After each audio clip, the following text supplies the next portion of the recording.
NFT Business, c'est le podcast qui parle de tout l'écosystème Web3. Nous abordons des sujets comme la finance décentralisée, les métaverses, les NFT, la tokenisation, la blockchain. Mais aujourd'hui, nous sommes là pour parler d'investissement et de croyances à dépasser.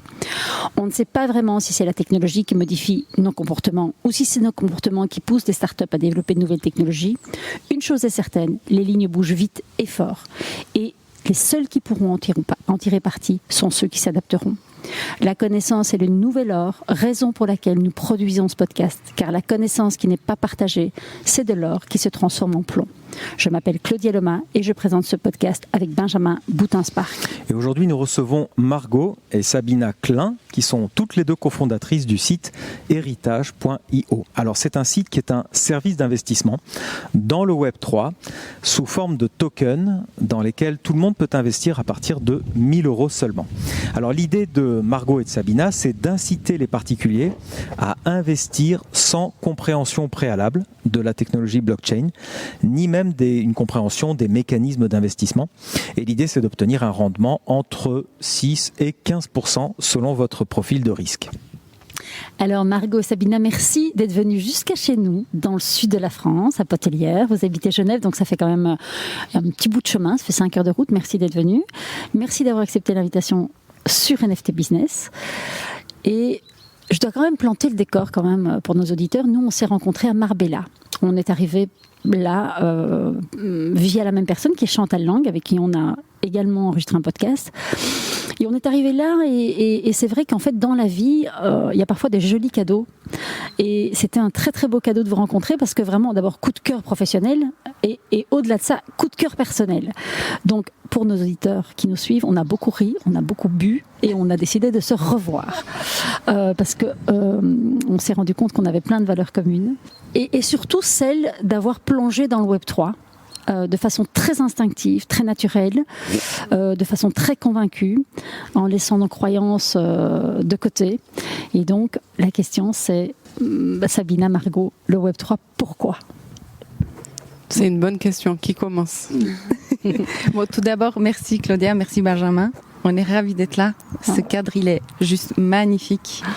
Super. Donc c'est cool de parler du Web3 à la campagne. Les pieds dans la terre. Hein. Complètement. Ouais. C'est magnifique. Et après, pourquoi le Web3 ? Je pense déjà que pour chacune, ce n'est pas pareil. C'est ça. Oui. Alors pour Margot, apparemment déjà, Margot, on t'écoute. Tu as une petite expérience surtout dans le Web3 puisque tu as quand même acheté de la crypto-monnaie il y a déjà très tôt, très longtemps. C'est ça en fait. Moi, j'ai pas cherché la blockchain ou le Web3, moi je suis un peu tombée dessus par hasard. Alors le Web3 non, mais la blockchain oui. Et c'était quand déjà ? C'était en 2015. Alors j'ai découvert en 2014, mais j'ai rien fait. J'ai simplement acheté 100 € de Bitcoin en 2014, donc bon, je qualifie pas ça comme une expérience. Et j'ai beaucoup fait de recherches fin 2014 et presque toute l'année 2015 finalement. Et ensuite, en fin 2015, j'ai décidé d'y aller à fond pour moi à l'époque, en achetant le plus de Bitcoin possible. Et j'ai découvert la blockchain comme ça. Je me suis dit, mais c'est incroyable, on peut créer une monnaie qui n'est pas créée par un gouvernement. Enfin, pour moi, c'était incroyable. En fait, pour moi, il y avait simplement les gouvernements qui pouvaient créer des monnaies. Et puis là, je me dis, mais en fait, on peut créer une monnaie, mais est-ce que c'est vraiment une monnaie ? Enfin, c'est ça qui m'a mis le pied dans la blockchain. Et après, ça n'a jamais arrêté, quoi. Donc là, on est en 2015 et je tombe dedans et je me dis, waouh, ok, on peut faire ça, c'est possible. Mais en fait, on est libre. Mais en fait, je pourrais détenir mon argent. Je comprends pas tout à l'époque parce qu'il y a tellement d'informations qui m'explosent le cerveau. Je me dis, mais pourquoi on m'a jamais dit ça ? Ça existe depuis 2011, mais pourquoi on nous en a pas parlé ? Voilà. Donc moi, je tombe dedans comme ça. Et je continue de creuser, je continue d'investir, je continue Je lis des white papers à l'époque. Voilà. Donc des white papers de projets blockchain qui C'est ça. émergent en fait. Ouais. Et déjà, je remarque que la première chose dont tu parles sur le Bitcoin, c'est l'aspect politique. Ouais. Tu dis on peut émettre sa propre monnaie, parce que la plupart des gens qui investissent dans les Bitcoins, surtout à l'époque, c'était faire de l'argent, quoi. C'était spéculer, gagner en capital finalement. Alors que toi, tu dis oui, ok, si ça monte, tant mieux. Mais tu dis quand même, il y a quelque chose de politique, d'économique, de monétaire qui est très fort, très puissant. Quoi, hein. Oui. C'est ce qui me décide en fait. Ouais. Je me dis waouh, ok, je pourrais parce qu'à l'époque il y avait un peu des fantasmes. Tu peux devenir millionnaire avec le Bitcoin, etc. Donc j'aime bien ce fantasme, mais ce qui me percute en fait, c'est je me dis comment quelqu'un qu'on ne connaît pas a créé une monnaie qui n'est pas créée par un État ni une banque centrale, et comment c'est possible que moi je puisse en acheter et que je puisse payer des choses avec. Et en plus, c'est pas inflationniste, c'est limité. Donc je me dis, théoriquement, il devrait y en avoir que 21 millions. Et à cette époque-là, tu n'as pas de notion d'économie, inflation, déflation. J'ai pas d'études spécifiques là-dedans, mais ça m'intéresse parce que je vois que le système économique et le système global, il est bizarre. Je me dis, ok.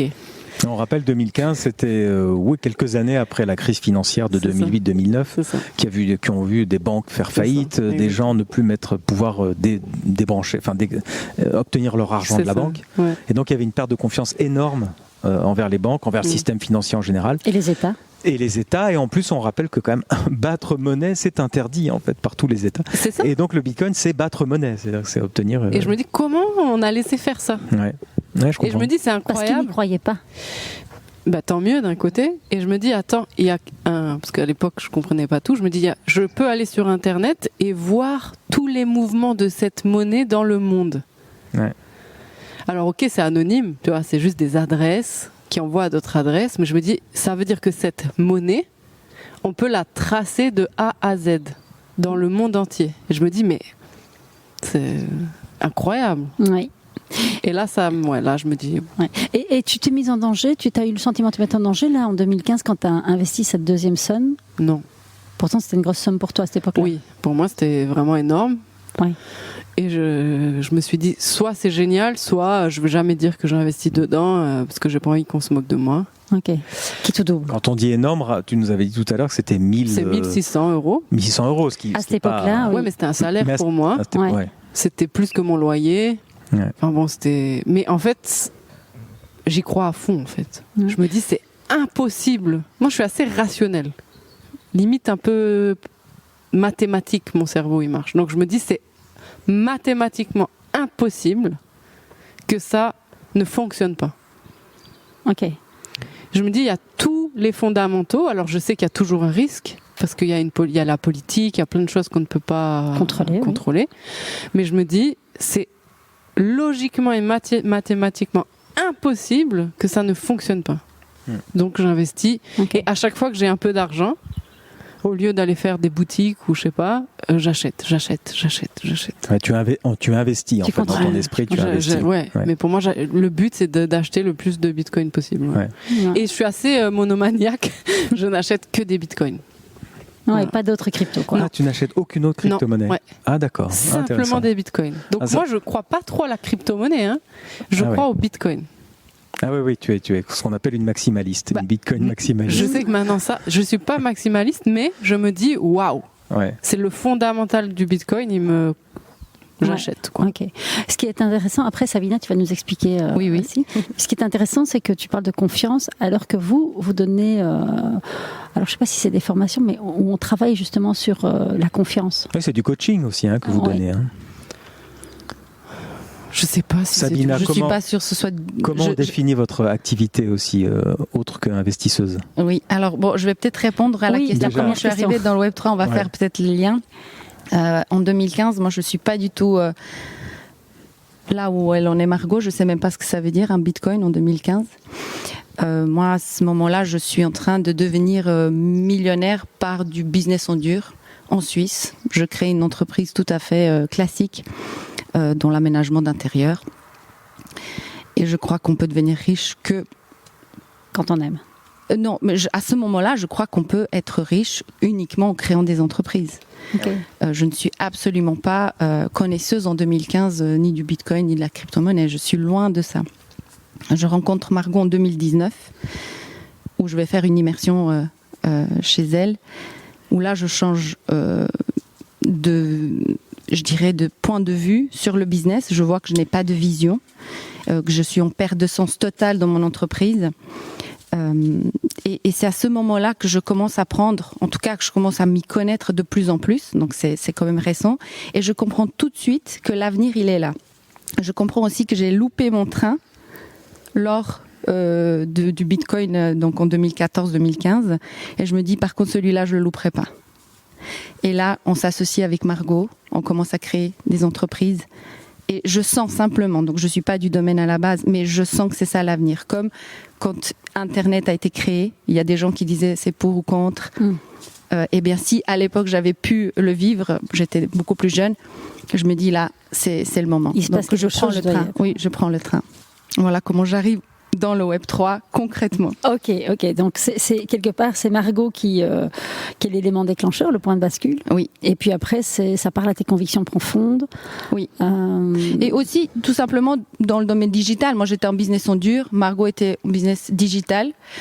Et on décide d'associer nos compétences qui sont très complémentaires. Et à chaque fois que tu me parles de digital, moi tu me parles d'un business en ligne, il y a beaucoup de gens qui viennent vers nous parce qu'ils veulent scaler leur business, parce qu'ils veulent vendre plus. Moi je le compare toujours au matériel. Donc je dis, ok, ton site internet, tu veux vendre un produit, eh bien dis-toi si c'était un magasin, si tu ne sais pas ce que tu vends, c'est comme si ton magasin était vide. Si tu ne sais pas comment parler de ton produit, c'est comme si ta vitrine était vide. Donc pose-toi les mêmes questions en fait. C'est exactement pareil. Je fais constamment le parallèle. Même aujourd'hui, je fais constamment le parallèle. Ok. Et vos premiers business, c'était déjà dans le Web3 ou pas? Non, pas dans le Web3. C'était plutôt en digital, formation en ligne. Formation en ligne. Coaching en ligne. C'était la formation en ligne. Tout ce qui est en ligne. Moi, en fait, j'ai découvert qu'on pouvait faire du business sur Internet. J'adorais Internet. J'ai saoulé mes parents pour avoir un ordinateur alors qu'on pouvait presque rien faire dessus. Simplement jouer à des jeux et parler à des gens bizarres sur des forums. Ça me parle, ça. Ouais. J'ai fait ça aussi. On jouait à des quiz, il fallait répondre trop vite en fonction du ping. Ouais, et tout. Je me souviens de ça. Moi, je détestais. Et mes parents, ils m'avaient payé un ordinateur, mais qui prenait tout l'espace d'un meuble. Je me souviens qu'on faisait rien avec un ordinateur. On faisait rien, mais moi je faisais des trucs de l'univers. Ouais. Je me souviens, ma mère, elle m'a payé 20 heures de AOL par mois. Ouais. On débranchait la prise de téléphone, on mettait la prise internet, ça faisait ça c'est le modem, ça. Voilà. Ma mère, quand elle appelait, ça sonnait occupé parce que. C'était en quelle année ça? Je sais pas, j'avais peut-être. Les années 90, début des années 90. C'est fulgurant ce qui a été développé depuis sur Internet. Non, mais ce qui est intéressant, c'est aujourd'hui, les gens vous disent, pareil, le Web3, les NFT, la crypto, ça sert pas à grand chose, il n'y a pas d'usage. Exactement. Et on rappelle à tous ceux qui ont, comme toi et moi, connu la technologie et les ordinateurs, il n'y avait aucun usage pour les ordinateurs. Encore mieux, il n'y avait aucun usage pour Internet. C'est-à-dire qu'à l'époque, il n'y avait pas de e-commerce, on mettait jamais sa carte de crédit sur Internet. On envoyait un email, il fallait se connecter à Internet pour recevoir un email. Et autant dire, ça servait à rien. Et en fait, les usages sont venus bien après. Et nous, le Web3, on sait très bien qu'il y aura beaucoup d'usages, il y en a déjà un certain nombre. Et donc, pour revenir à Héritage, parce que c'est quand même ce qui nous motive aujourd'hui, votre service d'investissement, c'est parce que vous avez déjà emmené avec vous beaucoup de gens vers une sorte d'indépendance financière, vers une libération de l'esprit en disant mais vous pouvez y arriver, vous pouvez aussi créer votre entreprise. Vous êtes un peu comme ça des locomotives de la confiance en soi, de l'auto-entrepreneuriat. Donc c'est ça qui vous a emmené ensuite sur cette perspective d'héritage qui est de tokeniser l'immobilier, enfin de tokeniser les investissements d'ailleurs. Racontez-nous comment vous avez pu entraîner tous ces gens-là vers l'auto-entrepreneuriat et l'indépendance financière. Je pense que ça s'est fait naturellement. Déjà, toute notre communauté nous suit de très près, nous suit parce que déjà, ils nous font confiance, ils suivent tout ce qu'on fait et on les inspire, ils ont envie de faire la même chose. Donc, ils font la même chose jusqu'au point où ils peuvent le faire.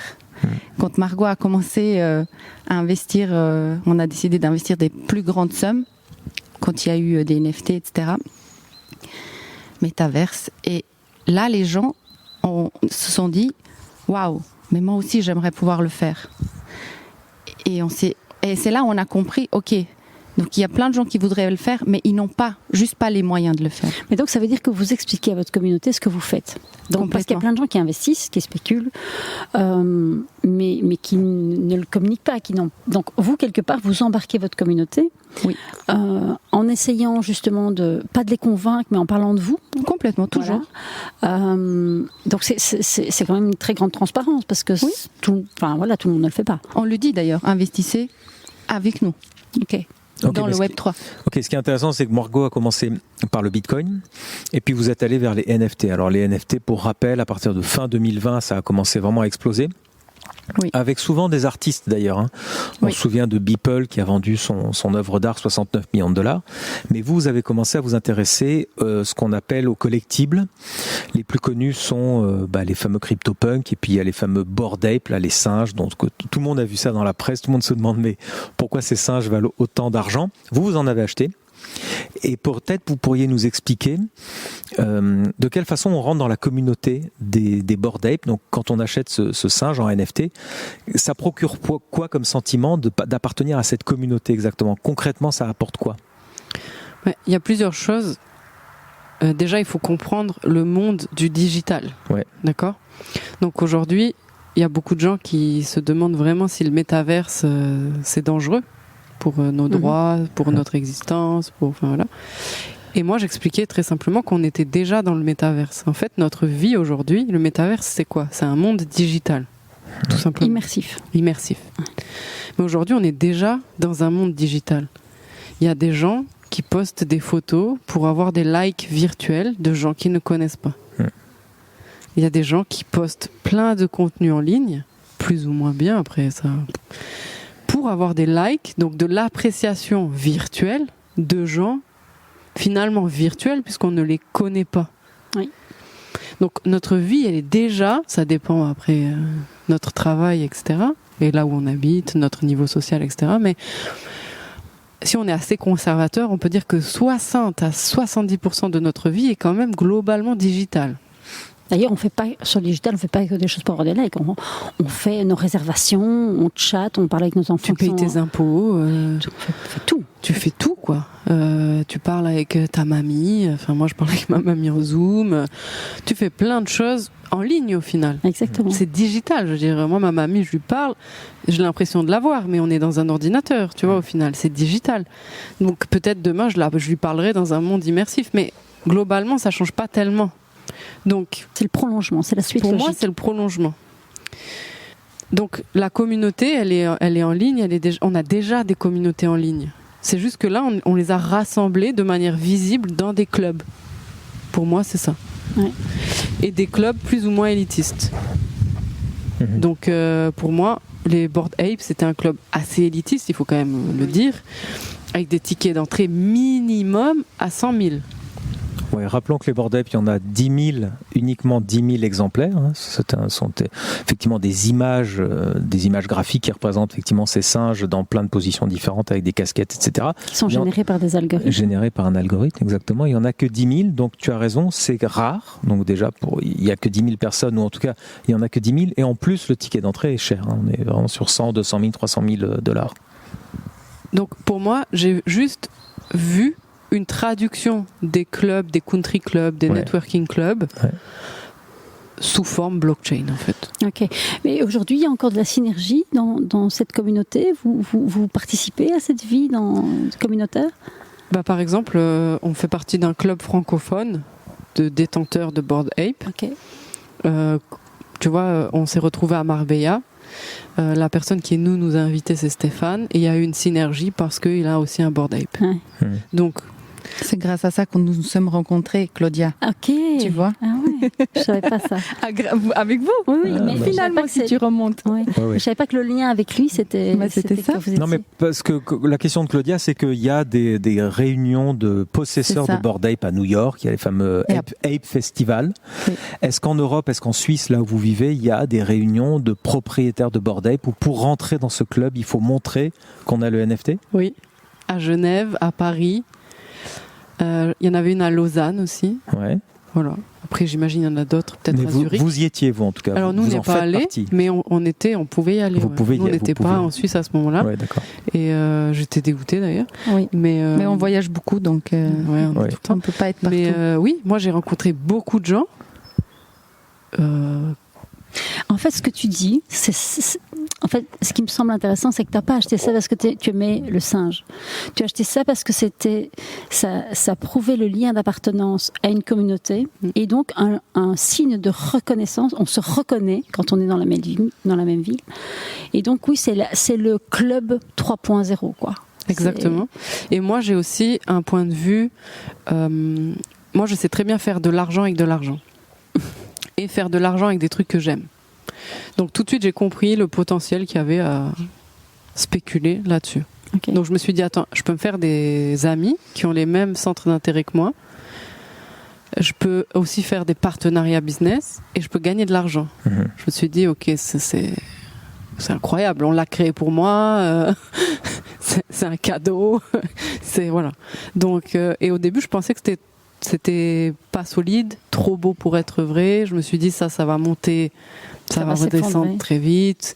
C'est quelque chose de gens qui sont idéalistes. J'adore l'idée, mais au final, bof. Est-ce que ça vaut 300 000 euros ? Voilà. Moi, j'ai acheté 300 000 euros, enfin dollars. Donc, et qu'est-ce qui t'a convaincu ? Tout ce que je viens de dire. Ok, mais donc quelque part à un moment donné, tu as quand même eu un petit doute. Tu t'es dit.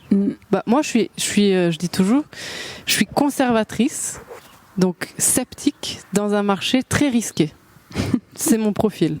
Donc moi je suis sceptique, je suis très conservatrice, mais dans des marchés extrêmement risqués. Du coup ça fait une bonne balance. Okay. Du coup je vais toujours chercher beaucoup, faire des recherches. Je suis très rationnelle et pragmatique, donc il faut que je trouve rationnellement, ou pas d'ailleurs, parfois ce n'est pas bon, rationnellement ce n'est pas bon dans les bases et du coup je rentre pas dessus. Okay. Toi Sabina, sur l'aspect NFT comme ça, les collectibles, les Bored Ape, est-ce que c'est quelque chose qui t'a tout de suite touché de la même façon que Margot, ou est-ce que tu as eu un raisonnement plus d'entrepreneur, parce que j'ai cru comprendre que toi tu étais vraiment dans l'entrepreneuriat le dur, quoi, c'est-à-dire le magasin, les clients physiques, le produit physique. Exactement. Est-ce que justement ça n'a pas un peu ébranlé tes certitudes en disant mais tout ça est totalement virtuel ?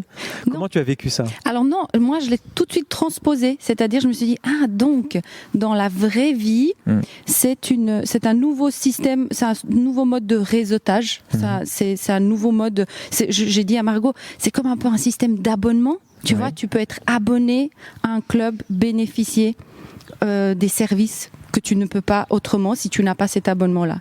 Ok, avec la possibilité de faire du business, parce que vous pouviez utiliser.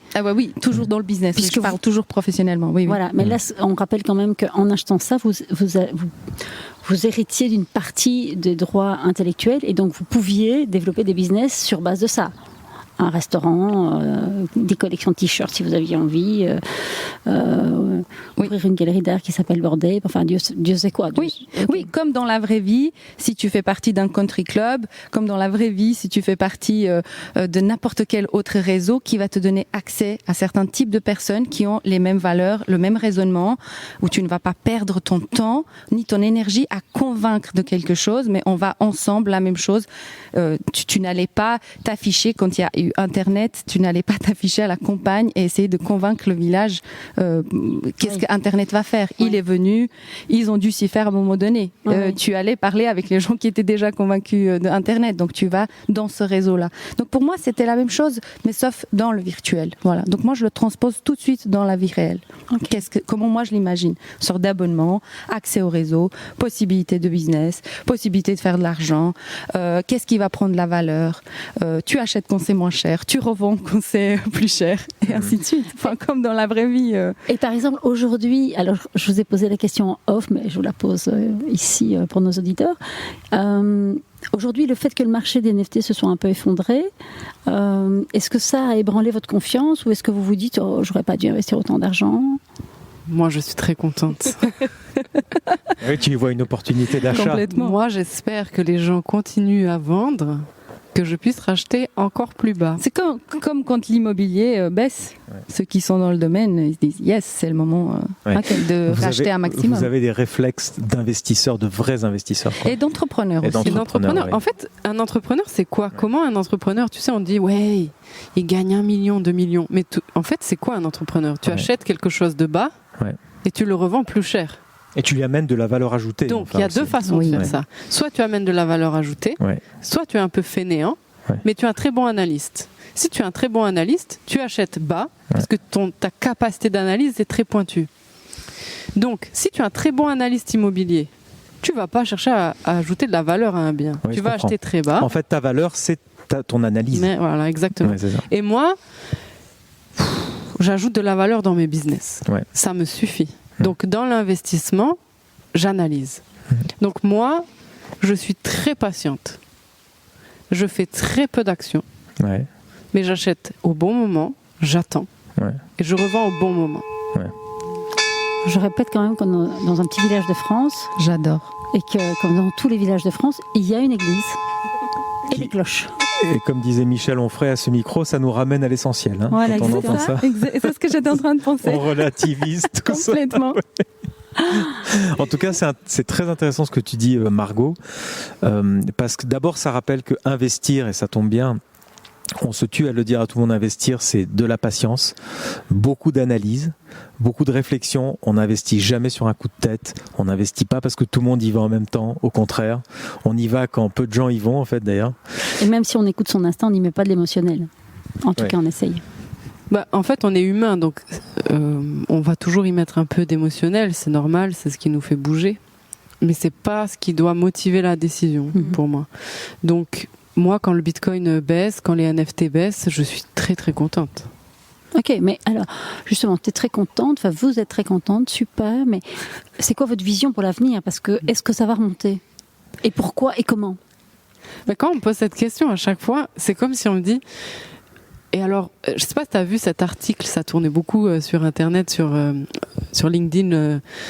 Il y avait un article dans les années, je ne sais pas combien, Internet, cette mode... 2001, oui. Cette mode... passagère, cette mode passagère qui a déçu des millions d'utilisateurs. Oui, j'ai vu cet article. Ça fait un peu un buzz, cet article. Oui, bien sûr. Et moi, je vois... Là, on est dans le même moment, pour moi, dans le Web3. Okay. C'est comme si tu dis, Warren Buffett, tu vois, lui, combien de fois on a dû lui dire, est-ce que la bourse va remonter ? Je ne sais pas quel âge il a, Warren Buffett, mais peut-être 80 ans, je ne sais pas. Lui, il rit, quoi. Tout le monde vend. Oui, ce que tu dis, c'est se demander si les cryptos vont remonter, c'est comme se demander si la bourse va remonter. Évidemment que la bourse va remonter. En revanche, tous les gens qui, comme nous tous ici, on croit que ce secteur va évidemment pénétrer l'économie profondément. Tout le monde se demande est-ce que c'est dans 2 ans, dans 3 ans, dans 4 ans. Après, le pari, c'est, comme tu dis, il faut avoir du temps. Moi, je pense que ton message, il est bien, qui est de dire, tu te donnes le temps de réussir, en fait, de réussir ton investissement. Oui. Attends, 2 temps. Faut vous donner 2 temps. Le temps de l'analyse et le temps de l'investissement. Donc, ça veut dire que l'actif prenne de sa valeur. Après, nous, on est en Suisse. Et la Suisse, elle est quand même très pionnière et précurseur dans le Web3, la blockchain. C'est un pays crypto-friendly, la Suisse ? Ah oui, tu peux payer tes impôts. Ah oui. On peut payer ses impôts en crypto. Je ne le fais pas. Je leur donne des francs suisses. Je garde mes cryptos. En tout cas, c'est un signal fort de leur part. C'est un signal fort. Tu peux créer des sociétés. Nous, Héritage, on a créé 100 comptes en banque. Alors, héritage.io, c'est le fameux site web dont on parle maintenant. Et dont la punchline que nous avons notée dit « Les plus grosses fortunes mondiales investissent et s'enrichissent grâce à la blockchain. Désormais, vous aussi, vous allez pouvoir en profiter. » Très bonne punchline.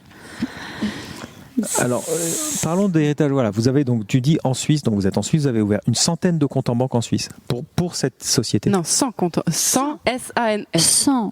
100 comptes en banque. Alors là, c'est-à-dire que la Suisse, avec la collaboration aussi, nous on collabore aussi avec le Liechtenstein, mais en Suisse et au Liechtenstein, depuis c'est récent, hein, c'est récent.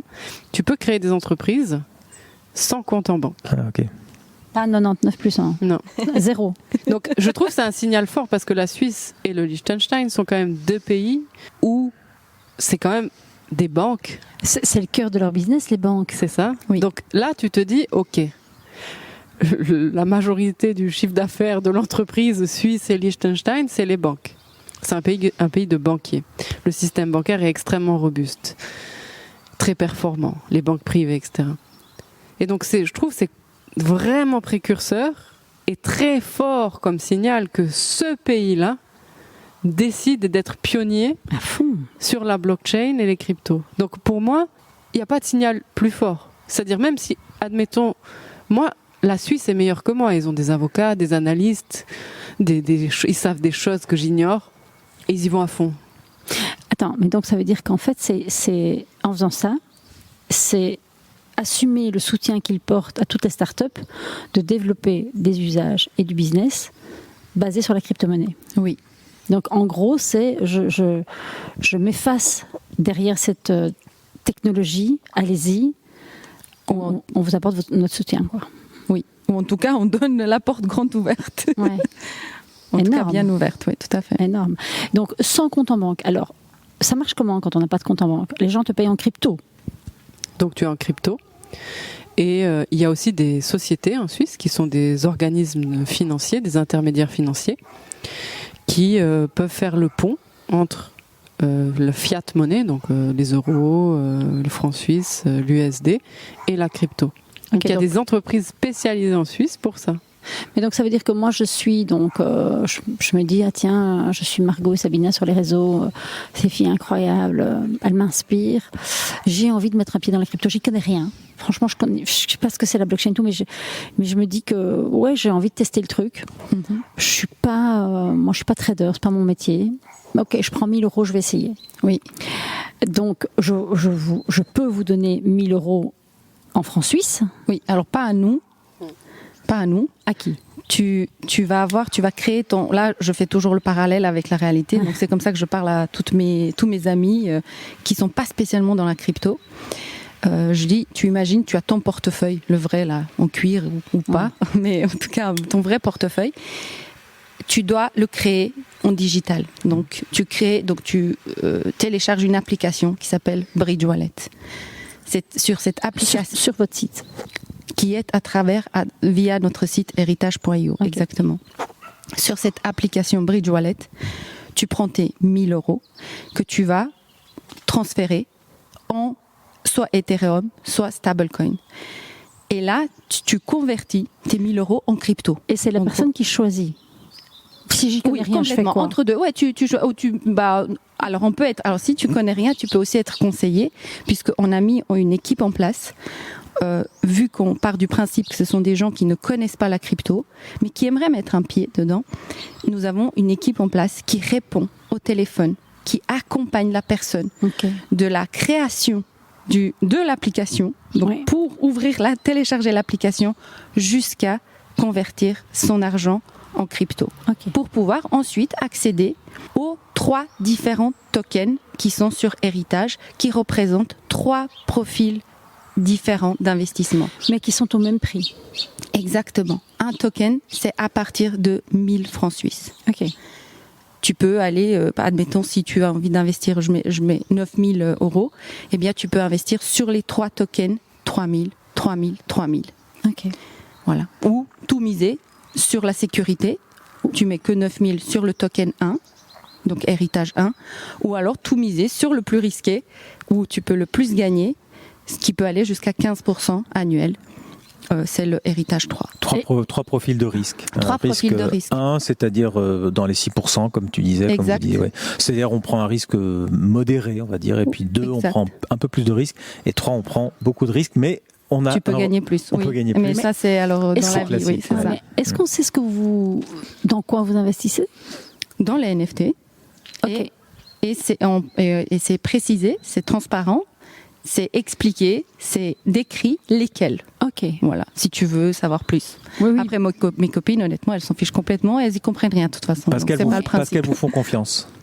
Parce qu'il y a une confiance quand même de prime abord sur... Alors quand on vous connaît évidemment, alors là on peut avoir votre cursus, tout ce que vous avez fait avant, donc on se dit ok, elles ont déjà ça tient la route. un tracking de succès. Mais pour ceux qui vous connaissent pas, alors à ce moment-là, vous proposez de manière transparente. En fait, vous dites oui, vous ne connaissez pas, mais voilà de manière transparente ce qu'on achète.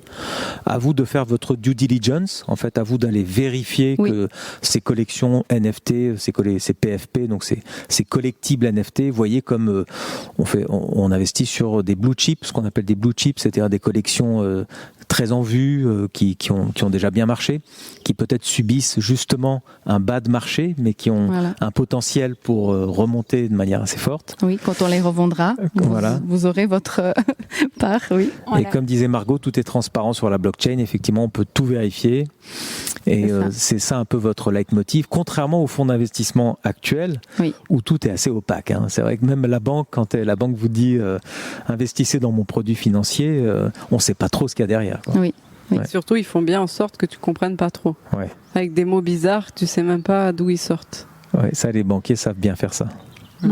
C'est sûr que si tu as 100 000 euros ou 300 000 euros là, et puis tu te dis, et tu t'y connais très bien dans les NFT, héritage, c'est peut-être pas pour toi, parce que tu vas très bien pouvoir t'en sortir tout seul. Ouais. Donc oui. Ouais, justement, j'allais dire, la cible, c'est les gens qui veulent faire le premier pas.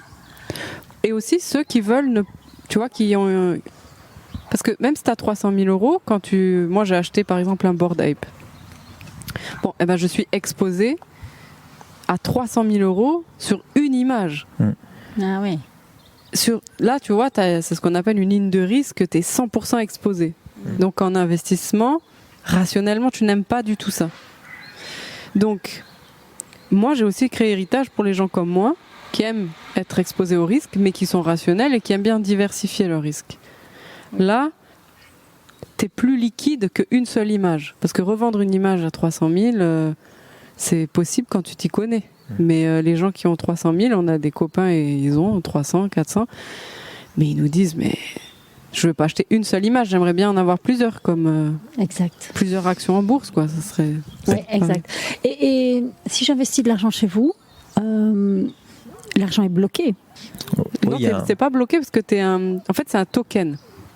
Donc c'est un petit jeton, je sais pas, Benjamin expliquera peut-être mieux que moi, mais tu peux le revendre. À tout moment. Tu peux le revendre à tout moment. Donc c'est ce qu'on appelle dans le jargon, tu es liquide. Ouais, mais donc ça, j'imagine que c'est sécurisant pour les gens, de se dire je suis pas bloqué. Pour moi, en tout cas, ça l'est. Tu vois, en tant qu'investisseuse, j'aime bien être liquide. C'est toujours, tu demandes à un investisseur ou à quelqu'un de normal, tu dis, est-ce que tu préfères que ton argent il soit bloqué ou liquide ? On préfère qu'il soit liquide. Oui, liquide, ça veut dire que le jour où tu décides de le vendre, il y a un acheteur en face. Et donc a priori, pas forcément. Ça veut dire que tu peux le vendre. Alors liquide, ça veut dire qu'effectivement, il y aura, en tout cas, il y a une grande chance qu'il y ait un acheteur. Parce qu'évidemment, sinon, une œuvre d'art, par exemple, on a envie de la revendre, mais il n'y a pas toujours un acheteur qui a envie d'acheter votre œuvre d'art. Justement, c'est intéressant. Qu'est-ce qu'on appelle liquide ? Moi, je pense que liquide, c'est que tu ne sois pas bloqué par l'institution et que tu aies le droit de ton œuvre d'art, elle est liquide. Tu peux la vendre. Oui. Mais il n'y a pas forcément une marketplace centralisée qui te permet de vendre ça aujourd'hui. Oui. Tu vois ? Et puis l'art, moi, ce que j'aime, c'est fractionnaliser. L'art, peut-être tu pourrais vendre plus facilement si tu fractionnalises ton tableau et que tu le mets en vente à plusieurs acheteurs. Alors attends, pour revenir sur liquide, en fait, Claudia a évoqué la notion de bloquer, parce que les banques souvent vous disent vous mettez tant d'argent, mais c'est bloqué 3 ans. Oui, ou 5 ou 5 ans ou 8 ans. Donc vous dites c'est jamais bloqué. Ça veut dire qu'on peut à tout moment récupérer ses billes. Oui. Hein. Et après, la liquidité, c'est encore autre chose. C'est le jour où on veut revendre son token de chez Héritage. Est-ce qu'il y a un acheteur en face ? Donc ça veut dire que vous allez mettre en place une marketplace qui permettra de mettre en relation les acheteurs du token et les vendeurs du token. Oui. Je reviens sur la banque. Ils te bloquent pour une période définie, 3, 5, 6, 8, 10. Oui. Tu peux revendre. Tu peux sortir de ça, mais tu payes des indemnités. Pas tout le temps. Nous, on investit aussi en private equity. Ouais. Tu prends des parts dans on va dire des parts dans une société ou via un fonds. Si le fonds décide de sortir dans 3 ans et que toi, tu veux sortir avant, tu ne peux pas. C'est-à-dire qu'il y a beaucoup de cas où tu ne peux pas. Mais ça, tu le sais à l'avance. Oui, c'est clair dès le départ. C'est clair dès le départ. C'était pas piégé ou quoi que ce soit. C'est juste que Tu ne peux pas. Ce n'est pas une option. Donc ici, alors, pour que ça soit très clair pour les auditeurs, en quoi est-ce que c'est avantageux d'aller investir de l'argent sur une plateforme comme Héritage ? C'est qu'en fait, je peux donc participer à de l'investissement déjà pour une somme raisonnable. On ne me demande pas d'aller vendre ma maison pour investir de l'argent. Exact. Sur des actifs différents, donc pas bloqué sur un seul actif, mais plusieurs. Oui. C'est liquide, donc je peux acheter, vendre à tout moment. Exact. C'est transparent, je sais exactement ce que vous achetez. Tout à fait. Et mon token, il est associé, le NFT est associé au certificat de propriété, donc vous ne pourrez jamais dire que je ne l'ai pas acheté. Oui. Puisque finalement, il n'y a que la confiance que je vous porte qui ferait que j'investirais ou pas. Là, c'est sur la blockchain, donc c'est garanti, enfin la transparence est garantie. Est-ce qu'il y a d'autres avantages ? Oui, donc tu as le contrôle sur ton portefeuille, moi je dirais. Enfin, moi c'est comme ça que je le vois. Tu as le contrôle sur ton portefeuille, c'est ton portefeuille. Ok. Et alors souvent, on a des questions de gens qui nous disent oui, mais la blockchain n'importe quoi là. C'est quoi la plus-value de la blockchain sur un projet comme ça ? Déjà, ça donne la possibilité aux gens qui n'auraient jamais la possibilité d'investir dans la crypto. Ouais. Déjà, juste ça. Et sans que leur argent soit bloqué, je ne sais pas où, qu'ils ne sachent pas où il est, qu'ils soient sur par exemple, sur d'autres plateformes où ils n'ont pas, c'est pas leur portefeuille, c'est pas liquide, ils pourraient pas retirer forcément. Enfin, pour moi, en tout cas, c'est déjà juste pour toute personne qui ne sont pas, parce que moi, je me sens vraiment très concernée. Moi, j'aurais voulu qu'il y ait une plateforme comme ça pour moi et que quelqu'un m'explique avec des mots très simples.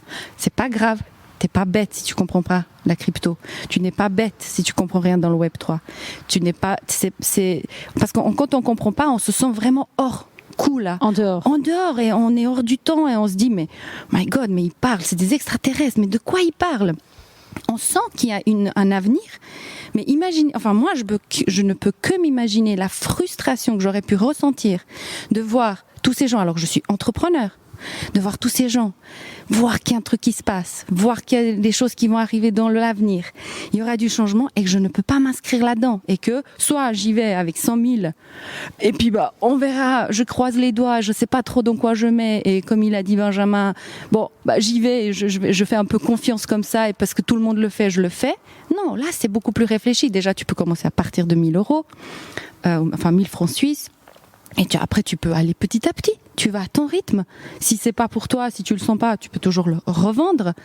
Voilà. Enfin, voilà. C'est très simple. Ouais. Voilà. Il y a un mot qui revient souvent parce qu'on a quand même pris le temps de déjeuner ensemble. Il y a un mot qui revient souvent dans vos conversations, c'est le mot confiance. Et vous avez accompagné beaucoup de monde justement pour acquérir et gagner en confiance. Oui. Et là, on a un modèle économique qui repose sur la confiance qu'on vous porte, mais il y a quand même un argument. Tout à l'heure, vous m'avez parlé de mon pèlerin. Et ça, c'est un sacré argument de confiance. Vous pouvez peut-être expliquer ce que c'est ? Alors, mon pèlerin, c'est assez connu en Suisse romande, mais concrètement, c'est quoi ? C'est un intermédiaire financier régulé par la FINMA. Alors, ouais. En France, c'est quoi, l'AMF, l'équivalent, oui. Les autorités des marchés financiers. Oui. Bon, en Suisse, c'est la FINMA. Et mon pèlerin, ils sont régulés FINMA comme intermédiaires financiers. Et surtout, ça a été les pionniers et les premiers en Suisse à utiliser les lois innovantes suisses et à tokeniser, donc à mettre sur la blockchain des parts d'une entreprise, la leur. Et du coup, ils ont créé une application... donc le Bridge Wallet, un wallet c'est crypto, eux qui ont créé ça. oui, Ouais. qui est non custodial, qui est un des rares wallets au monde qui ne possède pas vos fonds. Vos fonds sont sur la blockchain, ils sont à vous. Ils ne sont pas dans leur bilan à eux. Okay. C'est non custodial. Et ça a été les premiers à créer des protocoles. Enfin, voilà, c'est un peu des pionniers. C'est des ingénieurs, c'est des geeks, c'est des gens innovants. Et eux, aujourd'hui, c'est un gage de qualité parce que ça a été les premiers, parce qu'ils l'ont fait pour eux, parce qu'ils ont accompagné pas toutes, mais beaucoup de sociétés à tokeniser, à mettre le premier pied dans la tokenisation, à tokeniser l'immobilier, à tokeniser des entreprises. Et aujourd'hui, c'est nos partenaires tokenisation, ils ont une équipe de développeurs avec qui on travaille. C'est eux qui ont construit votre smart contract ? Oui. Ok. Exactement. Smart contract. Après, c'est technique, on ne va pas rentrer dans la technique, mais il y a des vaults, D'ailleurs, l'argent ne vient pas chez nous. Par exemple, quand quelqu'un achète un token héritage, par exemple, on va prendre l'exemple concret, donc tu achètes le token, disons 1, 2 et 3, voilà, l'argent vient chez eux. Et ça, j'aime bien, parce que eux, ils font le premier check, donc ils checkent la personne, le KYC, donc ils checkent... KYC, donc voilà. Ils checkent carte d'identité, origine des fonds, origine des fonds, ouais. comment s'appelle, la quittance aussi. Oui, le preuve de domicile. Merci. Et je dis des mots suisses comme ça. Et ils checkent l'origine des fonds. Ils font tout leur check. Ils nous ont checké sur checké, blablabla. Et ensuite, les fonds nous sont envoyés, pas à nous, en plus sur le wallet concernant la société, etc. Donc, ils sont très suisses. Ils sont très procéduriers. C'est assez lourd à mettre en place. Mais c'est des gens... qui sont, en fait, j'aime bien dire ils sont suisses parce que je trouve que ça résume assez bien. Ah, mais justement, tu expliques, parce qu'on a eu une conversation il y a 15 jours au téléphone où tu m'expliquais les caractéristiques des Suisses. Oui. Je trouvais ça, je me suis dit, ah oui, je comprends mieux. Culturellement, on dirait pas, mais c'est assez différent. Donc, les Suisses, ils vont faire les choses juste du premier coup, mais il y a des procédures et il faut les suivre. Voilà. Et si toi, tu trouves que la procédure est trop longue, trop procédure, c'est pas leur problème. En fait, il y a une procédure. Soit tu la suis et tu es assez capable et tu déploies assez de fonds et d'intelligence pour la suivre, soit pas. Tant pis pour toi. C'est les Suisses allemands qui ont donné le tempo à toute la Suisse. C'est ça. Oui, puis tu disais, ça m'a fait rire parce que tu m'as dit, non mais Claudia, mais en Suisse on ne ment pas. Oui, comme si c'était. Oui. C'est très anglo-saxon. Ça. En fait, en Suisse, nous, on adore aller on adore la Suisse et puis on se balade comme ça, un peu comme chez vous à la campagne. Et t'as toujours, ça dépend des saisons, soit des fleurs, soit des sapins, soit des citrouilles, soit quoi d'autre, voilà. Et dans la rue comme ça, donc tu te balades fruits, dans la rue, des légumes. comme dans votre village, on se balade, mais c'est pas un village, quoi, c'est une ville, d'accord. Et tu t'arrêtes. Tu prends ta citrouille ou ton bouquet de fleurs ou ton sapin et il n'y a personne. Il n'y a pas de caméra, il n'y a personne. Pas de check. Il y a le prix sur les sapins, sur les fleurs, sur les citrouilles collées en fait. Oui. Tu prends ton sapin, ta citrouille, tu mets l'argent dans une boîte. Et tu t'en vas.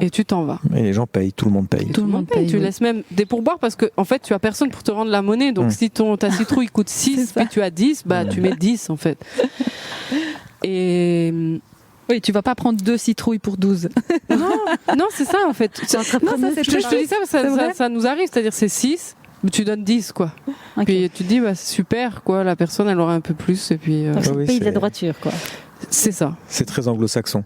Revenons sur la tokenisation, ça m'intéresse beaucoup là ce que tu disais, parce que la question de Claudia aussi, sur ce que disait Sabina, la tokenisation c'est d'abord c'est sur une blockchain, ça veut dire qu'on peut investir dans Héritage. Héritage c'est en Suisse, mais peu importe que ce soit en Suisse, il suffit juste que j'ai un wallet et de la crypto et je peux investir chez vous du monde entier. Quel que soit le pays, je ne dois pas me soumettre. Il n'y a pas tous les pays. Oui, il y a une compliance. Attention, une compliance. Oui. Il faut que je monte pas de blanche, il faut que je monte mon identité. Oui, il y a des mais pays. Ce que je veux dire, je n'ai pas à ouvrir un compte en Suisse, je n'ai pas à interroger un notaire suisse, ni un avocat suisse. Rappelons que la tokenisation, c'est déjà se libérer des intermédiaires comme avocat, notaire, puisque ce rôle-là est fait par la blockchain. Ça, c'est la première chose. Donc, comme on se libère de ça, alors on peut investir non plus 50 000 euros en passant chez le notaire, mais plus que 1 000 euros, ou même un jour peut-être 500 euros, peut-être 50 euros. Il y a ça dans l'immobilier tokenisé, par exemple. Oui. Donc, la tokenisation, là où c'est nouveau, c'est qu'avant, il y avait déjà la fractionnalisation d'actifs. On pouvait déjà se mettre à plusieurs pour acheter une œuvre d'art, se mettre à plusieurs pour acheter un appartement. Ça, c'est pas nouveau. Oui. Ce qui est nouveau, c'est qu'avant, il fallait d'abord connaître bien les gens avec qui on s'associait. Oui, et puis imagine, on achète un Basquiat à 4. Et voilà, il faut on doit passer devant un avocat, un notaire, faire des conventions, des contrats. Et faire un pacte d'actionnaire pour dire à quel moment on le revend. Et là, ça va être ma prochaine question pour vous. Alors que là, maintenant, c'est la blockchain qui dit, rassurez-vous, c'est moi qui gère la confiance entre vous. Et c'est un smart contract, on va y revenir aussi. Donc, c'est un logiciel qui tourne dans la blockchain qui va définir quel NFT on va acheter avec l'argent que j'ai placé chez Héritage. Et maintenant, ma question, c'est quelle est la stratégie de sortie ? Est-ce que Héritage, vous dites, vos 1 000 euros, vous investissez dans un panier d'investissement type des NFT, donc des actifs qui ont de la valeur, et dans 3 ans, on revend tout, ou dans 5 ans, ou dans 10 ans, quelle est la roadmap ? qui on revend tout? Parce que celui qui a acheté le token, il peut revendre à tout moment. Oui, mais celui qui achète le token, il peut revendre à tout moment. Mais le panier d'investissement? Le panier d'investissement, il n'est pas défini en temps. Alors on l'a défini en temps parce qu'on a analysé, les outils nous ont défini un temps qu'on a pondéré. Voilà. On a défini en montant. Dès que le montant est atteint, clac, la vente se déclenche. Okay. Dès que la vente se déclenche, clac, les revenus, les rendements, clac, sont distribués. D'accord. Ah, donc c'est quand vous vendez. Donc attends, j'ai pas tout compris. Donc j'achète un token. Aujourd'hui, 2 octobre, je me dis, elles sont trop sympas ces filles, je leur fais confiance, j'achète, ok? Puis vous partez, vous remontez dans votre voiture, vous repartez pour Genève, je dis non, mais c'est des foireuses, moi je revends mon token. Je revends mon token. J'ai 0 plus-value. Oui. Ok. Ah bah oui, parce que tu l'as revendu dans le mois. Donc en un mois, il n'y a pas de perspective, évidemment. Non, imaginons que je le vends après 40 jours. Oui, donc il n'y a pas de plus-value. Il n'y a pas de plus-value tant que vous n'avez pas vendu. Bah non. Mais nous, on s'est dit aussi, on s'est dit entre 18 et 24 mois, c'est aussi précisé. Après, si tu veux vendre avant, tu vends avant. Oui. Et puis non, bah, tu n'as pas de plus-value si on n'a pas revendu. Mais tu n'as pas perdu non plus. Non, tu n'as pas perdu non plus, non. Ah, ok. Non, c'est une opération neutre, effectivement. Okay. Oui. Parce qu'on investit ensemble pour acheter un actif, et il faut que cet actif soit un jour revendu pour qu'il y ait une plus-value. Exactement. Et donc, c'est codé, alors c'est intéressant, donc c'est codé dans le smart contract, c'est-à-dire c'est codé dans le petit logiciel qui tourne sur la blockchain. À ce logiciel, vous lui dites, le jour où on a fait x2, par exemple, tu revends tout. Oui. Et ça peut être avant 24 mois aussi. Oui, bien sûr. Exactement. En fait, nous, on a prévu des jalons. Ok. Et après, c'est au prix. On revend. Si c'est plus, c'est plus. Okay. Ce qui est génial avec les smart contracts, c'est que tu peux lui dire à ce bout de logiciel, voilà tous les numéros de wallet qui ont investi, et voilà tous les numéros de wallet à qui tu envoies X% du fruit de bénéfice de la revente. Oui. C'est puissant quand même. Attends, moi j'adore parce que finalement, au final, moi j'imagine un monde où Sabina et moi, on n'est plus utiles. C'est ce que c'était ma prochaine question. Une fois que vous avez codé le smart contract, vous pouvez partir en vacances. Oui. En fait. Mais et au-delà des vacances, c'est surtout, est-ce que c'est pas ça la décentralisation finalement? Je sais pas. Je me dis juste, est-ce que finalement, non, parce que c'est toi qui as paramétré le smart contract. Ouais, mais si dans le futur, tu demandes pas, là je vais loin, tu demandes pas une pondération à, je sais pas, 5, 6, 7, 8, 9, 10 experts. Là, on est à 10 ans, parce qu'aujourd'hui, des experts, il n'y en a pas beaucoup, mais peut-être tu demandes à un collège d'experts, et puis tu pondères ça, ou tu demandes à une IA. C'est ce que j'allais dire, Margot. Tu demandes à une IA qui est bien meilleure que des experts. Tu demandes à une IA. Franchement, dans 10 ans, c'est pas exclu qu'une IA puisse faire ça. Bah évidemment. Moi, je suis sûre. Je sais pas, mais ouais. Même avant, oui. Dans 2 ans. Donc, ils vont nous prendre pour des fous, je vous préviens. On va avoir un taux de rebond, là. Les gens vont partir. Ok, qu'ils aillent travailler. Bonne chance et bon courage. Non, mais moi, je trouve Au contraire, c'est intéressant de parler de ça. En fait, nous, on veut vraiment décorréler. Parce que là, aujourd'hui, la vie humaine, on va rentrer peut-être dans un peu la philosophie, mais aujourd'hui, la vie humaine, elle est beaucoup indexée sur combien tu gagnes d'argent. Qu'est-ce que tu fais? Tu travailles dans quoi? Il faut que tu travailles beaucoup. Tu travailles dur. Tu travailles dur. Plus tu travailles dur, tu as de l'argent.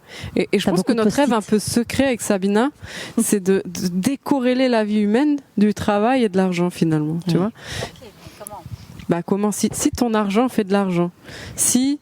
Parce que là, aujourd'hui, tu vis ta vie, mais finalement, tu passes plus de temps à travailler pour gagner de l'argent qu'à vivre ta vie. Soyons honnêtes. Bien sûr, tout le monde attend Ça dépend ce qu'on dit. C'est quoi vivre ta vie?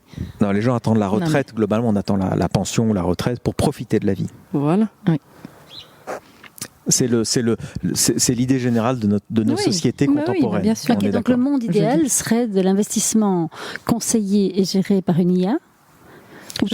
J'ai pas dit que c'est ça le monde idéal. Le monde idéal, c'est où personne ne se demande ou n'attend une certaine somme d'argent ou un certain âge pour profiter de la vie. Et comment tu peux faire ça en étant... Moi, je suis toujours rationnelle. J'adore les concepts, mais rationnellement, on les met en place comment? Tu vois? Donc moi, je me dis, ok, les gens, ils attendent 70 ans, plus avoir une pension ou une retraite hypothétique pour profiter de la vie. Mais si ils avaient le montant qu'ils désiraient pour vivre, alors là, tu peux commencer à vivre à 30 ans, à profiter de ta vie à 30 ans. Politiquement, ça s'appelle le revenu universel, ce dont tu parles. Voilà. Si ce n'est que le revenu dont elle parle, il est plus intéressant que celui que Macron propose. Enfin, on parle de. Là, on philosophe un petit peu, mais c'est intéressant. Moi, j'adore ces politiques fiction. Mais c'est pas un revenu universel, c'est un revenu automatisé. En fait, garantir que tout le monde puisse profiter de la vie. C'est-à-dire qu'on ne soit pas. Mais je rajoute un paramètre, c'est que tu dois prendre un risque. Et ce risque, finalement, c'est pas tellement tu prends un risque, tu disais Claudia, oui, je vous fais confiance et j'investis avec vous. Oui, soit, mais au bout d'un moment, tu dois te faire confiance à toi aussi. Tu dois prendre un risque de toi. C'est toi qui va dépasser quelque chose en toi, finalement. Non, c'est pas un coach qui parle. Là, je dirais plutôt, Margot, ce qu'elle dit, c'est ce que nous, on apprend. On n'apprend pas aux gens à avoir... Enfin, on leur dit pas ayez confiance en nous. C'est plutôt, prenez votre responsabilité. Nous, on prend la nôtre et vous prenez la vôtre. Prenez la responsabilité. Prenez votre vie en main. Prenez votre responsabilité. Parce que c'est quoi avoir confiance en quelqu'un ? C'est avoir confiance en soi, quoi qu'il arrive. Ouais. Ça veut dire quoi dans un couple ? J'ai confiance en toi. J'ai confiance que même si un jour tu me quittes, même si un jour tu me fais quelque chose qui n'est pas cool, je me fais suffisamment confiance pour surmonter, pour continuer à vivre. Et oui, pour assumer. Assumer. Mais en fait, on peut ça s'applique à l'investissement aussi. Ouais. Ça s'applique absolument dans tout. Ça s'applique quand on crée notre entreprise. Ça s'applique absolument dans tout. Ouais, c'est vraiment bien. Sur les NFT, j'ai encore plein de questions pour vous, mais allez, vas-y. Sur les NFT, donc ce que vous dites, ce qui m'intéresse, c'est que votre stratégie, elle est vraiment axée sur les NFT. Rappelons que les NFT, donc nous on connaît bien avec Claudia, on s'appelle NFT Business. On se bat tous les jours pour dire que c'est pas que des collections de collectibles, que c'est pas que des images, quand tu parlais d'images, c'est aussi des cartes de membres, c'est aussi des tickets de concert. Les NFT, c'est aussi plein de choses dans le métavers, c'est aussi plein de choses. Mais vous êtes vraiment axé là-dessus, hein, sur les profile pictures, donc sur les collectibles. Est-ce que il faut s'y connaître un peu, ou est-ce que vous dites, est-ce que vous montrez donc des métriques en disant on investit dans telle collection parce que vous voyez le profil d'investissement, ça semble bon. Enfin, comment vous présentez ça aux investisseurs ? On a des métriques qui sont light et digest pour quelqu'un qui débute. Ouais. Si on doit montrer toutes les métriques qu'on utilise, c'est impinable, ingérable, personne ne comprend rien. C'est comme si tu investis, je sais pas, avec ta banque et qu'elle te montrait tous ces outils, quoi. Ok, donc vous avez des métriques très techniques derrière. Ouais, effectivement, oui. D'accord. Mais on rend ça. Nous, c'est ce qu'on fait en fait dans notre vie. On va simplifier des choses complexes. Ouais. Pourquoi ? Parce que quand tu simplifies quelque chose de complexe, déjà, premièrement, ça veut dire que tu maîtrises ton sujet. Et deuxièmement, ça veut dire que tu as envie de transmettre, tu as envie que les gens y comprennent. Et moi, quand je me suis lancée dans la blockchain et la crypto, c'était plein d'experts qui utilisaient des mots bizarres qu'on ne comprenait pas. Et parfois, tu te demandes, mais est-ce qu'ils font exprès ? C'est excluant. Ils font exprès. Ah, ok. Ils font exprès. Bon, bah merci. Les médecins font exprès d'employer des termes qu'on ne comprend pas, les avocats aussi. Mais moi, je trouve que c'est un outil qui, tu vois, le langage, c'est un outil pour communiquer avec l'autre. Donc, si je veux qu'on communique, j'ai envie que tu comprennes. Donc, j'ai un effort à faire de mon côté pour que tu comprennes. Donc, ça, c'est ce qu'on fait de manière générale dans notre vie en tant qu'humain avec Sabina. Donc, forcément, on fait la même chose là. Comprends. Tu vois, on fait un pas vers toi. Donc, les gens comprennent et ils sont heureux parce que, au final, comme elle disait Sabina, tu te sens exclu si tu comprends pas. Et au bout d'un moment, si on veut que les gens voient d'autres possibilités, il faut aussi faire un pas, tu vois. C'est sympa de parler entre experts. Oui, c'est vrai que tu peux aller plus loin, tu peux creuser plus de sujets, mais au bout d'un moment, ok, les geeks d'internet, ils parlaient en basique, super. Tu vois, au bout d'un moment, ça, c'est la minorité des gens quand même. Hein. Là, les experts qui parlent entre eux, entre NFT, quelle collection. Là, tu parles d'un petit pourcentage, très très petit. Ok, donc vous visez vraiment un public assez large, qui ne connaît ni la crypto ni les NFT, mais qui a simplement envie d'investir, de ne pas passer à côté, comme tu disais. Et même quelqu'un qui ne connaît pas l'investissement. Ah, même pas l'investissement. Bah oui, parce que pour investir, moi je connaissais que l'immobilier. Ouais. Il faut aussi avoir une sacrée somme. Ah oui, ça. Oui, et puis tout à l'heure, on discutait aujourd'hui, il y a quand même beaucoup de monde qui s'inquiète parce qu'ils ont leur argent à la banque, on est en période d'inflation, on parlait de récession tout à l'heure avec Margot. Les gens sont inquiets et les gens, moi je le dis sur tous les podcasts, ils cherchent des solutions alternatives. Oui. Mais ils ont peur parce qu'ils comprennent pas la blockchain, ils comprennent pas les cryptos, ils lisent les gros titres, la crypto s'effondre, le Bitcoin va mourir. Et donc, à un moment donné, vous arrivez quand même avec une solution et un capital confiance et une solution facile. Oui, c'est ça. Bon, c'est assez facile. Oui. D'ailleurs à comprendre, parce que vous l'expliquez simplement, mais aussi facile d'utilisation et sécurisant dans le sens où j'essaye et si je panique dans 3 mois, je retire, j'ai pas perdu, j'ai pas gagné mais j'ai pas perdu, ok, j'ai mis un pied dedans. En fait, c'est un peu comme quand tu veux plonger dans une piscine d'eau froide, tu mets d'abord ton pied, puis tu le retires et puis tu réessayes, et puis à un moment donné, tu t'habitues et tu commences à comprendre et tu nages. Mais aujourd'hui, je pense que on est à un moment charnière au niveau de la société. Les gens, ils commencent à être conscients que ça tourne pas rond. Et donc, ok, ils lisent les gros titres, mais quand même, ils se disent, il y a un truc qui se passe, quoi. J'essayerais bien. Et donc, c'est vrai que du coup, ces gens-là ne vont pas aller vers une solution compliquée avec un langage excluant. Oui. Ils vont aller vers des solutions qui leur parlent leur langage. Exactement. Et qui sont rassurantes. Oui. Et qui fédèrent, en fait. Oui. Parce que s'assurer du revenu, protéger son capital, ça parle à tout le monde. Qu'on soit riche, qu'on soit pauvre. Bah oui. Moi, je crois il me semble que cette utilité, elle est pas mal, non ? Elle est plutôt essentielle. Et puis, moi, je pense aux parents aussi.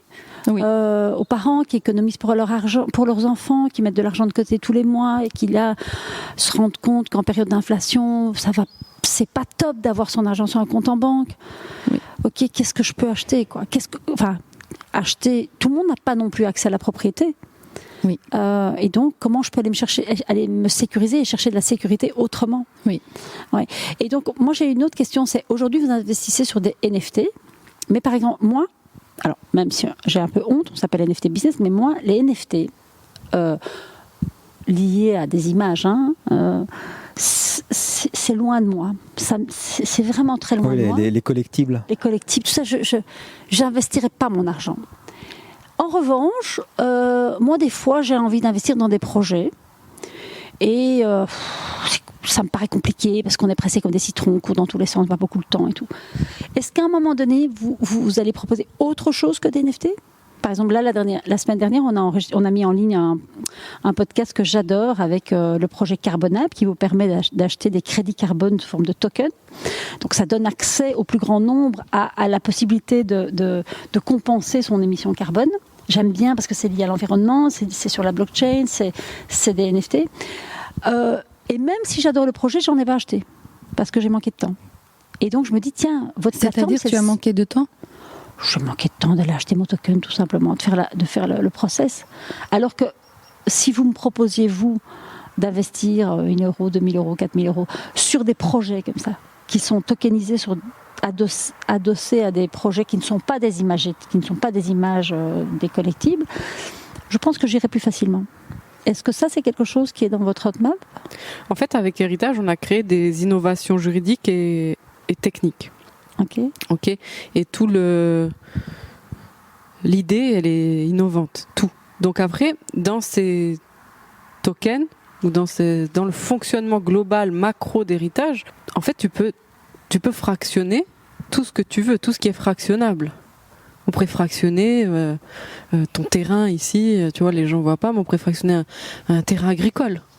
Oui, mais vous, Héritage, la prochaine étape, c'est d'autres actifs ? Nous, on a envie de tokeniser tous les actifs de la Terre. Oui.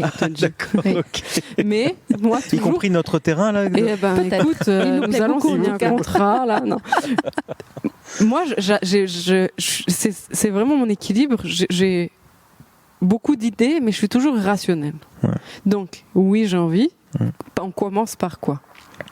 On commence par les NFT. Il y a un cadre juridique qu'on a dû suivre, qu'on a dû appliquer, des innovations qu'on a dû suivre, qu'on a dû appliquer, qu'on a dû créer même. Donc, si on est rationnel, on se focalise sur cet actif-là. Une fois qu'on maîtrise cet actif, qu'on a développé dans d'autres marchés que la francophonie, qu'on est bien installé, qu'on a vu tout, ensuite, tu peux commencer avec l'actif immobilier, tu peux commencer avec l'actif private equity que nous on adore, tu peux commencer avec l'actif art. Tu vois ? Les diamants. Alors les diamants, là c'est à titre personnel, j'ai du mal. Par contre les diamants synthétiques, pourquoi pas ? En termes d'éthique, tu veux dire ? Oui, c'est pas quelque chose... Moi j'adore investir, j'adore spéculer, mais il y a là encore, tu vois, un facteur, c'est que je dois aimer. Je dois me dire, ouais, cool. Les diamants, j'ai du mal à me dire cool. Mais c'est personnel. Tu vois, comme il y a des gens qui disent ça, bof. Non, mais c'est intéressant, je t'ai dit éthique exprès parce que c'est la provenance, la façon dont c'est extrait, c'est ça. etc. Mais il y a des gens, ils vont me dire, oui, bah, moi, les NFT, bof. Bah, super, en fait, je suis d'accord avec toi. Mais il n'y a pas de problème éthique, en tout cas, avec ça. Ouais, mais voilà. Donc après, tu peux vraiment fractionner ce que tu veux.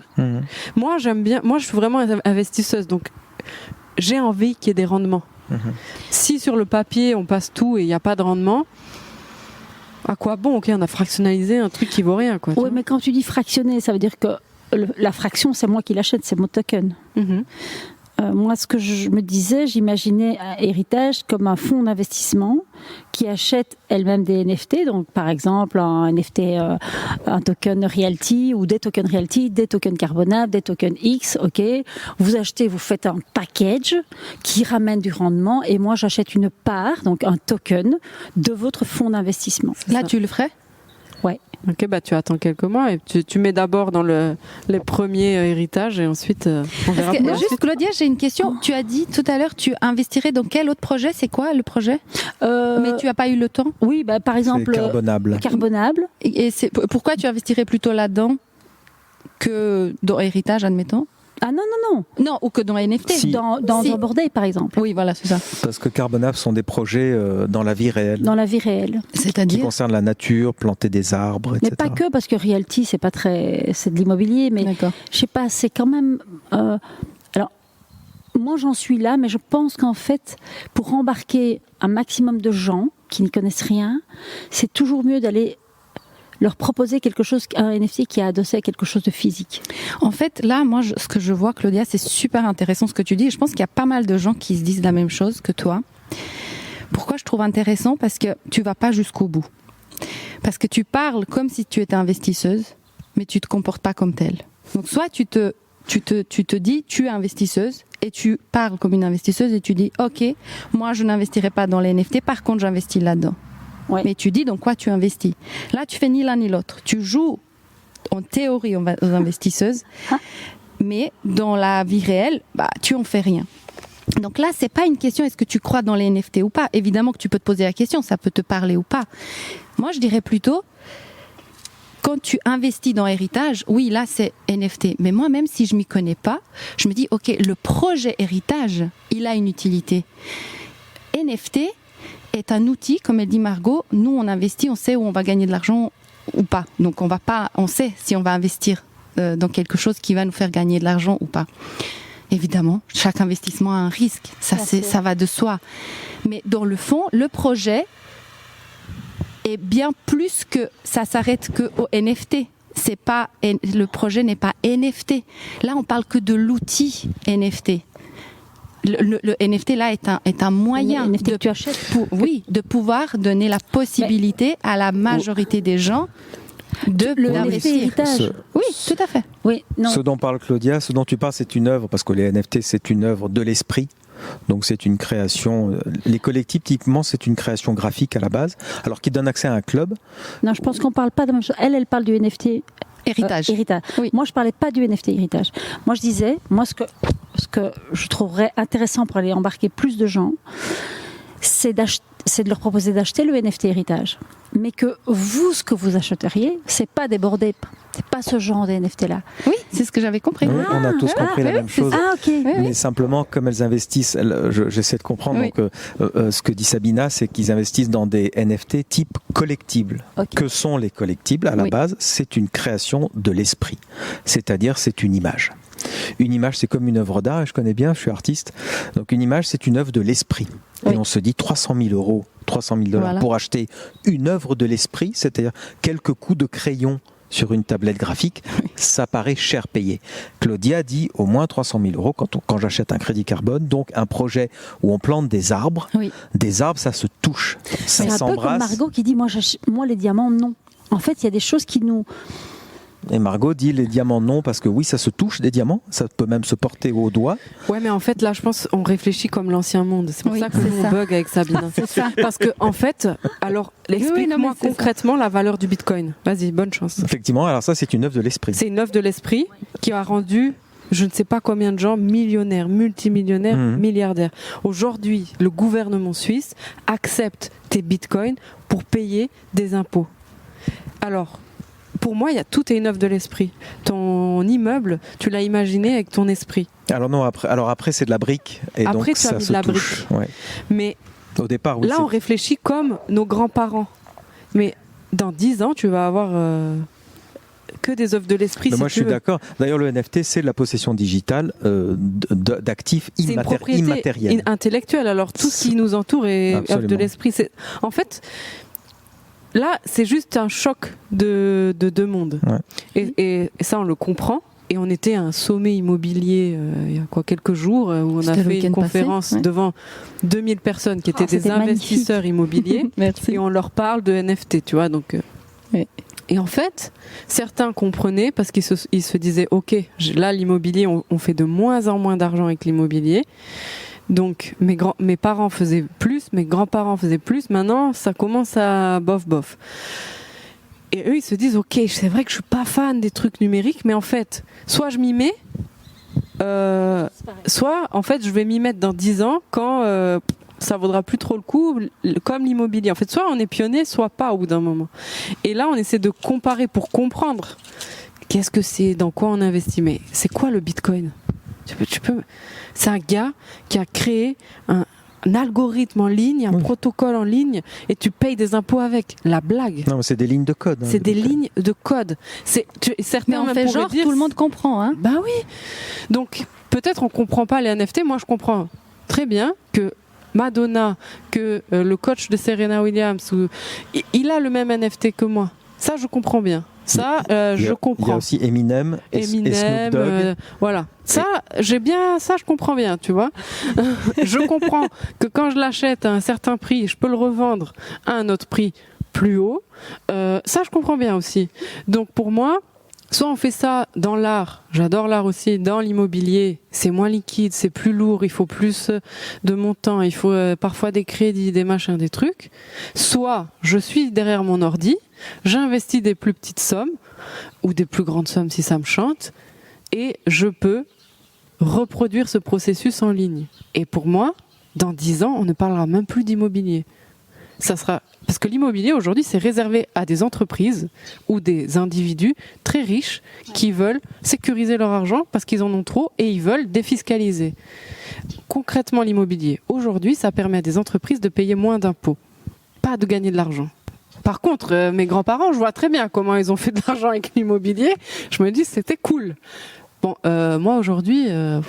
si je gagne 100 000 sur l'immobilier, j'ai de la chance, quoi. Super cool. J'ai galéré pour avoir mon crédit, etc. Par contre, je peux être une meuf derrière mon écran, comme j'ai fait en 2015, mettre 1000 balles, pas forcément tout comprendre, attendre 6 mois, 1 an, 2 ans, me retrouver avec une somme que j'aurais jamais pu imaginer gagner. Ou pas, ou peut-être je vais la perdre, mais en tout cas j'ai cette opportunité. Nos grands-parents, nos parents, ils n'avaient pas cette opportunité. C'est impossible. Du coup là, on essaie de comparer avec le monde ancien, nouveau, etc. Ouais. Ça c'est très puissant. Ça je suis d'accord. Mais avec c'est toi. faux. En fait, pour moi, je comprenais pas. En fait, je me disais mais pourquoi aujourd'hui, si tu veux investir dans les entreprises, t'as plein d'entreprises qui cherchent des fonds. Tu peux le faire. T'as pas besoin de la blockchain. Exact. Donc c'est pas liquide. Tu payes le notaire, tu dois faire ta due diligence, tu dois embaucher ton avocat. Le private equity, il y a une entreprise sur 10 qui va surperformer, une qui va faire break-even, 2 si t'es bonne, le reste va faire faillite. Point. En fait, c'est très... Non, mais tu parles de la société digitale qui vient et qui sera exclusivement digitale, en tout cas pour très moi, fortement digitale. Et c'est même pas pour moi, en fait, que moi je sois d'accord ou pas. Oui, c'est un fait. Oui. Je vois la Suisse, je vois très bien où elle va. Je vois aussi les banques centrales qui créent leur monnaie, crypto-monnaie. Donc, je vois très très bien où ils vont. J'ai bien compris que l'accès à la propriété va être fortement diminué. Exact. Ils le voient, tout le monde le voit. Soit on fait semblant de pas le voir parce que ça nous plaît pas, il faut dire, c'est pas agréable, soit on le voit et on se dit ok, comment je peux faire. Donc nous on a créé une solution, il y en a d'autres et L'accès à la propriété, tu pourrais juste développer ça, parce que Claudia aussi en parle souvent. L'accès à la propriété se restreint de plus en plus pour les jeunes générations. C'est-à-dire qu'acheter maintenant un déjà appartement... maintenant, pour les gens maintenant. Déjà même maintenant. Bon, alors, sans parler des taux maintenant, des taux de crédit qui s'envolent. Oui, donc toi, tu dis, en fait, la tokenisation, la blockchain permettra à tout le monde d'investir des petites sommes, mais de manière diversifiée, et pouvoir avoir un vrai portefeuille d'investissement finalement. Mais déjà aujourd'hui, ça sera ton portfolio. C'est ton aujourd'hui, franchement, nous on habite en Suisse, donc je peux parler que de ça. Je ne sais pas dans les autres pays, mais aujourd'hui en Suisse, si tu veux ouvrir un compte dans une banque privée qui fait travailler ton argent, il te faut, au meilleur des cas, 500 000. 500 000. En moyenne, si tu ne connais personne, 1 million. Ah oui, d'accord. La banque te dit, vous avez 3 profils, petit risque, moyen risque, grand risque, ça va de 2%, super, à 8% si on est bon. Sur le gros risque. Sur le gros risque. Je peux te dire que nous, on a une banque privée, on est plutôt à moins 10%. D'accord ? Donc, moi j'ai vu ça, j'ai dit, mais vous foutez de ma gueule. Tu sais pas où ils investissent, tu payes des frais pour qu'ils perdent de l'argent. C'est une vraie histoire, c'est l'histoire de ma vie. Donc, tu payes des frais pour qu'ils te perdent de l'argent et ils te disent, non mais désolé, c'est l'inflation. Mais en fait, vous parlez à qui là ? Vous parlez à des gens qui ont 80 ans ou 80 ans ? Parce que les jeunes, ça ne les intéresse pas ça. Bien sûr, ils n'y croient Donc pas. aujourd'hui, on est dans un monde qui a été créé pour nos grands-parents et nos parents. Et il n'a toujours pas changé. Le monde de l'investissement n'a toujours pas changé. On te dit encore, investir dans l'immobilier, c'est exceptionnel. Non, c'est pas forcément exceptionnel. C'est bien pour sécuriser quand tu as trop d'argent, pour gagner des petits rendements. Très bien. Mais et encore, ça dépend de quel pays. Et encore, ça dépend dans quel pays. Mais donc le monde de l'investissement aujourd'hui, c'est le même monde que nos grands-parents. Donc là, au bout d'un moment, ça va plus durer trop longtemps. Oui, et puis aujourd'hui, concrètement, nous on le voit à Bruxelles. On a mis un appartement en vente. Les gens la banque ne décroche même plus le téléphone. Donc tu veux un crédit pour acheter un appart, la banque te répond si c'est ton premier bien. Mais donc, ça veut dire que... Oui, ils découragent littéralement l'investissement immobilier maintenant. Donc, soit en fait, on continue à faire confiance aux banques, et c'est cool les banques, ça nous sert à plein de trucs, soit on commence à réfléchir autrement. Donc, nous, avec Sabina, on réfléchit autrement parce qu'on n'est pas né riche, parce qu'on a hyper galéré, et qu'on a eu l'habitude de se démerder, quoi.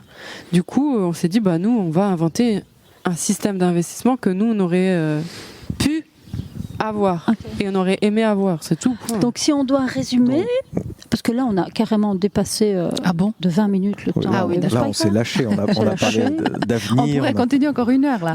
Ah ouais, parce que c'est des sujets absolument passionnants. Oui. C'est passionnant, mais on va devoir refaire un autre podcast parce qu'en général on s'est rendu compte que quand on dépassait 1 heure, 1h15, les gens décrochent. Oui.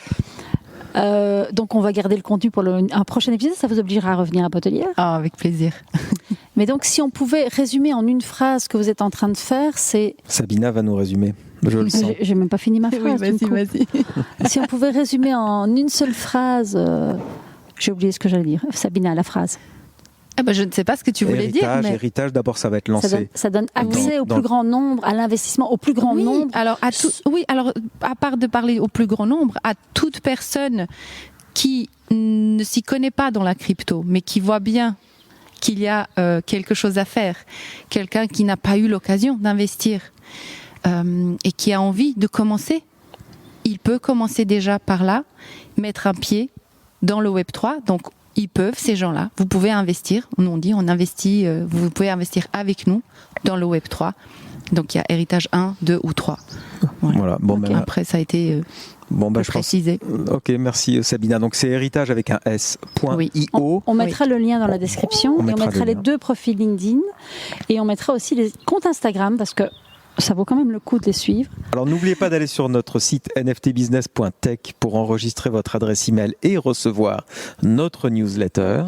Oui, je vais quand même vous dire que ça prend beaucoup d'énergie de faire une bonne newsletter. Et donc nous vous conseillons toutes les semaines un livre, un projet, une vidéo, un podcast, et le podcast du jour, oui. On vous envoie la concurrence et on est preneur de vos feedbacks et d'ailleurs de vos idées si vous avez des livres à partager, des vidéos que vous avez aimées. Il y a aussi le livre de Margot Klein, Bonjour Richesse. Ah, tu m'envoies. Puisque tu parles de livres. Oui, oui. tu m'enverras et je le mets dans la newsletter, volontiers. Celui de la semaine prochaine, déjà fait, mais celui d'après. Très bien. Donc voilà, on vous embrasse, on vous souhaite une bonne écoute et on vous souhaite de les suivre sur les réseaux et de réfléchir à comment protéger votre capital. À bientôt.